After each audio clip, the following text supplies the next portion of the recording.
नुकतेच रिलीज झालेल्या देऊळ बंद 2 या मराठी चित्रपटाने बॉक्स ऑफिस कमाईचे अनेक विक्रम मोडले आहेत।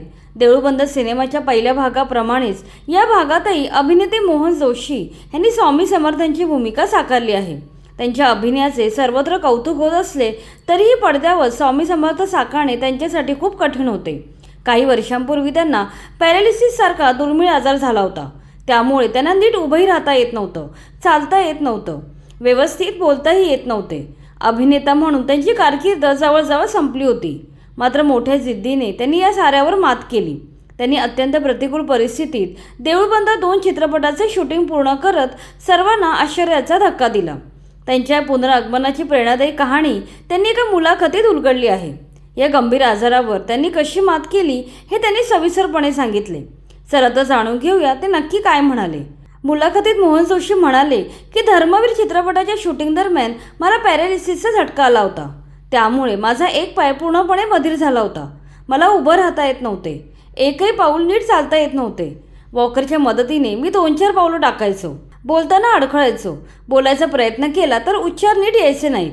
एकूण सांगायचे झाले तर अभिनेता म्हणून माझी कारकीर्द जवळजवळ संपली होती। यावर मी 4 वर्ष उपचार घेत होतो, पण जास्त फरक पडत नव्हता। एकदा तर माझा मृत्यू झाला अशी अफवा देखील पसरवली गेली। तेव्हा व्हिडिओ बनवून मला मी जिवंत असल्याचा पुरावा द्यावा लागला। अशा वेळी तरडे यांनी देऊळ बंदचा दुसरा भाग करूया अशी विचारणा केली। तेव्हा मी त्यांना सर्व परिस्थिती समजावून सांगितली। मी त्यांना म्हणालो, अभिनेता म्हणून मी आता काही काम करू शकत नाही, तुम्ही दुसऱ्या कुठल्या तरी अभिनेत्याला घेऊन चित्रपट बनवा। तेव्हा तरडे म्हणाले, स्वामी म्हणून माझ्या डोळ्यासमोर फक्त तुम्ही येता, तुमच्याशिवाय मी हा सिनेमा बनवणार नाही। मी किती वेळ वाट पाहायला तयार आहे।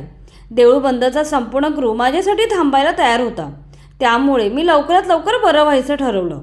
अर्थात स्वामींची कृपा माझ्यावर होतीच। तरडे यांनी माझ्यावर दाखवलेला हा विश्वास मला महत्त्वाचा वाटतो।